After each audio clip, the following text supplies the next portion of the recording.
Hi, and welcome to another video from the CTAD Clinic. My name is Dr. Mike Lloyd. I'm the director of the clinic, and today I'm going to be talking about a subject that gets discussed a lot in training sessions and in clinical sessions, and that is avoidance. Avoidance is a key part of the diagnostic criteria for post-traumatic stress, so it's criterion C for PTSD, and it's also largely present within the diagnosis of complex trauma and dissociation. When we're diagnosing dissociative conditions, avoidance isn't necessarily something that gets asked about directly, but it is something that we see during the treatment cycles and the phases for dissociation.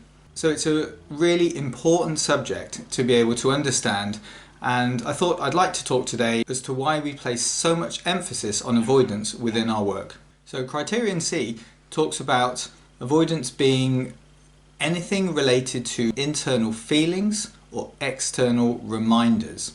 So within dissociative framework, within model of structural dissociation, the authors talk about how we avoid as a phobic response anything that reminds us internally of the trauma. So any flashbacks, any intrusive memories, images, sensations, or body states that might remind us of our trauma tend to be avoided.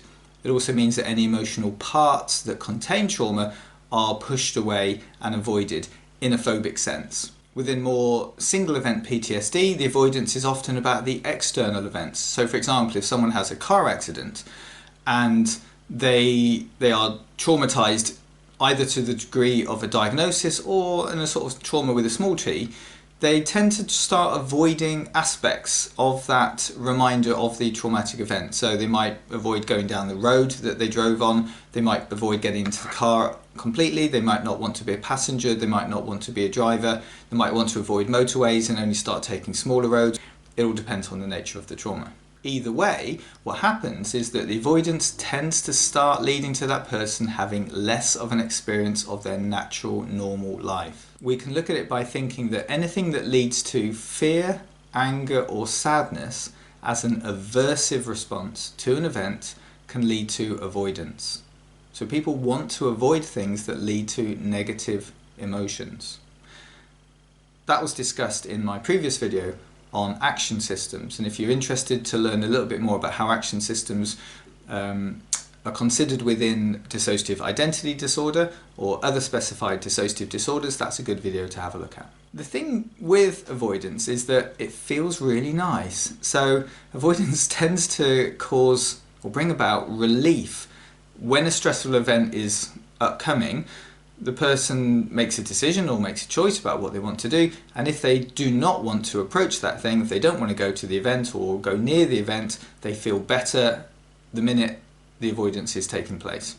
So avoidance as a short-term coping strategy for dealing with something extremely stressful that can lead to fear, anger or sadness works extremely well. And that is the problem, is that we can get used to very quickly avoiding things that lead to anything that causes us negative emotions. Anything that makes us feel bad is avoided, and as soon as we avoid it, we start feeling better. You could almost look on that as an addictive response, and on a neurochemical basis, it can be like that. The more we avoid, the better we feel.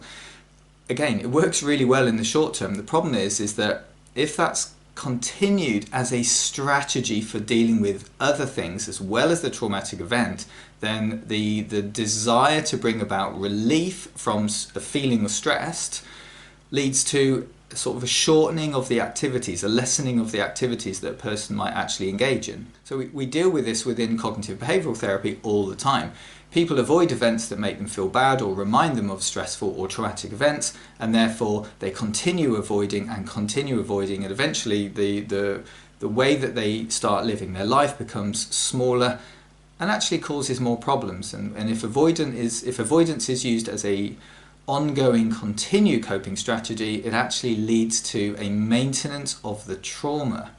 So in the short term, it can bring about relief from feeling bad. In the long term, it maintains the feeling of being bad because the traumatic symptoms, for example, the flashbacks, intrusive memories, they are kept by avoidance. So the person doesn't have long-term relief from the most difficult symptoms, the traumatic flashbacks, because of the avoidance. And anything that gets in the way of recovery then has to be managed. So one of the things that we have to do in treatment is encourage people to overcome that avoidance and start walking towards the thing that is most feared or generates the most negative feelings. And obviously that's an extremely difficult thing for people to do. And we know from clinical work that actually flashbacks are often the brain's way of reminding a person that the trauma is unresolved and needs to be processed. If the person avoids anything that leads to flashbacks, then what's going to happen is the flashbacks will continue happening over a period of time, perhaps for years, until the person actually engages with that. As a summary then, avoidance is a natural part of trauma. It's inevitable that people want to not repeat the thing that's just happened. If a person gets mugged on the subway or the underground, they want to avoid going on the subway or the underground. It reminds them of what's happened. It takes away the fear that it might happen again. So it's fair enough that avoidance is used. We understand that, and it's absolutely normal. Under natural conditions, the person generally starts returning to the scene of the event that took place because their life requires it. And if that doesn't happen, if the avoidance continues to happen, then what takes place is the person ends up losing sight of the things that they used to do. And that's why avoidance is such an important thing to actually deal with. It doesn't just take away that one element of what that person was doing. It takes away the fact that the reason the person was there in the first place was likely because they were doing something important or regular. So if a person drives to work on a everyday route to work, and that's where they have their accident, and then they take a different route, it can make their life more complicated and make their life more difficult. If the accident occurs because they've gone to a concert and they've had their pocket picked or their purse stolen, and they do not then want to go back to concerts, they lose the thing that actually helped them be happy in the first place. If attending concerts makes people feel happy, an event takes place that stops you attending a concert, you lose that part of your life.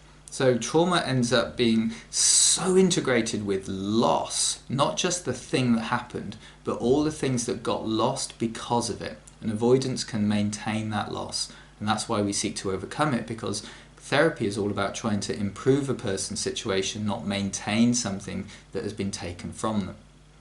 What I'll come up with then in the next video is how we start approaching this, how we develop the skills and the techniques to be able to overcome avoidance using a technique that I like to call overwriting. So I'll discuss all that in the next video. So I look forward to sharing that one with you in due course. In the meantime, I hope this has been helpful to you, and take care out there, and I will see you soon.